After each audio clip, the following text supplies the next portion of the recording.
The heroes of World War II are numerous. The troops of our country went above and beyond the call of duty to serve our nation and the rest of the world in all fields of service. The women who participated in World War II, however, are among the war's many unrecognized heroes. How do you think women served in World War II? Have you heard their stories and what it was like for them? Well, Just History is here today with the stories of these unsung heroines. Keep watching to learn more about the women in World War II.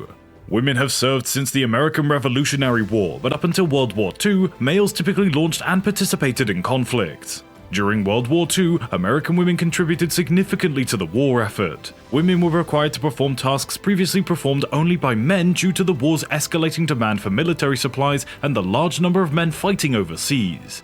Despite Rosie the Riveter being the most well-known representation of female patriotism during World War II, women contributed to the war effort in ways other than just working in factories. Over 6 million women worked in factories during the war, 3 million donated their time to the Red Cross, and over 200,000 joined the armed forces. The Women's Army Corps, or WAC, Women Accepted for Volunteer Emergency Services, or WAVES, and Women Air Force Service Pilots, or WASP, WASP, are just a few of the women's auxiliary branches that have been established for each branch of the military. Early in the 1940s, the US was prepared for the change. After the Great Depression, the economy was beginning to recover thanks to the early stages of the war effort. Everyone was eager to contribute after Japan attacked Pearl Harbor in Hawaii in December of 1941, whether it was on the front lines or at home. The military was struggling to maintain operations at home whilst it was pulling every able-bodied man able to fight abroad. The military was compelled to find alternative methods of operation as well as the demand of outstripping supply. Women were forbidden to enter battle zones, but many of them trained as nurses to care for wounded soldiers. The majority of women wanted to keep their occupations and their newly gained financial and social independence after the war, but almost all of them were laid off as orders for war materials dropped and millions of men returned from military looking for work. Did women's experiences in World War II influence the 1960s campaign for women's rights? According to the majority of historians, the civil rights movement helped to fuel the campaign for women's equality. In fact, women resumed playing more traditional roles as mothers and wives in the years immediately following World War II.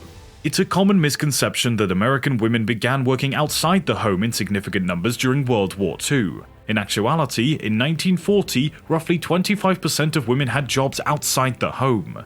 The majority of women had been expected to leave the labor sector as soon as they had given birth to children, if not as soon as they were married, and women's paid work was mostly restricted to traditional female professions like sewing and typing until World War II.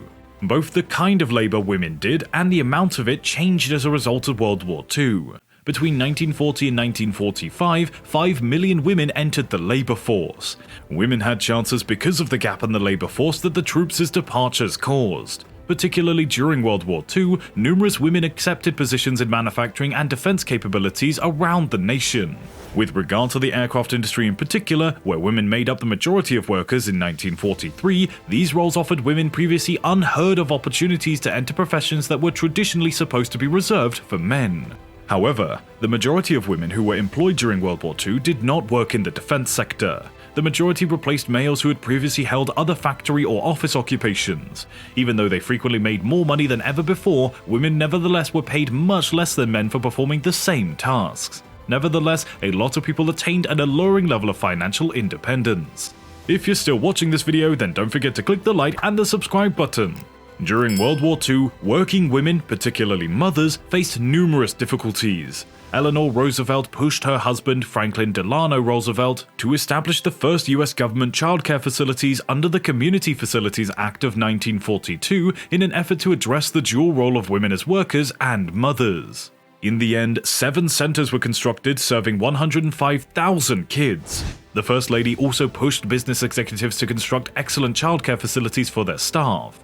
However, these initiatives fell short of fully satisfying working mothers' childcare needs. In addition, there was some cultural opposition to women working in predominantly male areas. The government developed a propaganda campaign featuring Rosie the Riveter in an attempt to attract women to factory work. Rosie had a strong feminine side. Some manufacturers taught their female workers how to apply makeup, and cosmetics were never rationed throughout the war in an effort to convince males that the pressures of the war would not make women more masculine. It was thought that maintaining American women's appearance was crucial for morale. During World War II, minority women faced unique challenges. when African American women did manage to secure employment in the defense sector, they frequently encountered resistance from white women who did not want to work alongside them. While black women could temporarily avoid domestic work and earn better pay by working in factories, the majority of them were fired after the war and were compelled to return to their previous jobs as cooks and maids. Given that the internment regime had placed them in outlying areas, Japanese American women in Western states had limited access to new employment prospects. Japanese American women fought to maintain some sense of normalcy while living in cramped converted barns and up to 8 people sharing one room. So what was it like for women going into war? Did they fight? During World War II, around 350,000 American women enlisted. They carried out secretarial jobs, drove vehicles, fixed airplanes, and served as nurses. Some of them died in battle or were taken as prisoners of war. Various awards for bravery under pressure were given to almost 1,600 nurses. Women who became WASPs flew aircraft from manufacturing to military installations. In addition, a large number of women went to various civil service positions. Others created military equipment as engineers and chemists, and this includes tens of thousands of women hired for the Manhattan Project, which developed the atomic weapon. Similar to the minority males, minority women also contributed to the war effort. However, black women were not permitted to join the Navy until 1944. African American women served in black-only regiments since the American military was still segregated for the majority of World War II. Only black nurses were allowed to care for black soldiers. Social pundits warned women to take back their rightful place in the home as soon as victory was close, fearing that when men returned from military service, there would be no jobs available for them. Even though up to 75% of women said they wanted to keep working after World War II, but the proportion of women in the workforce quickly increased. Approximately 32% of women were working outside the home in 1950, and of those, about half of them were married, defying the notion of the 1950s housewife. When England created the Special Operations Executive in 1940, it set the bar for female spies. In order to conduct espionage and sabotage, the SOE established a resistance network in Europe. In order to become spies, many women were recruited. The United States founded the Office of Strategic Services as the country's first independent intelligence organization in 1942. The OSS was created with the intention of conducting espionage and intelligence gathering. The most well-known female OSS worker was perhaps Julia McWilliams, who rose through the ranks from secretary to a senior intelligence officer. Paul Child, a fellow agent, was someone she met while serving in Ceylon. They eventually got married and Julia went on to become a chef with international acclaim.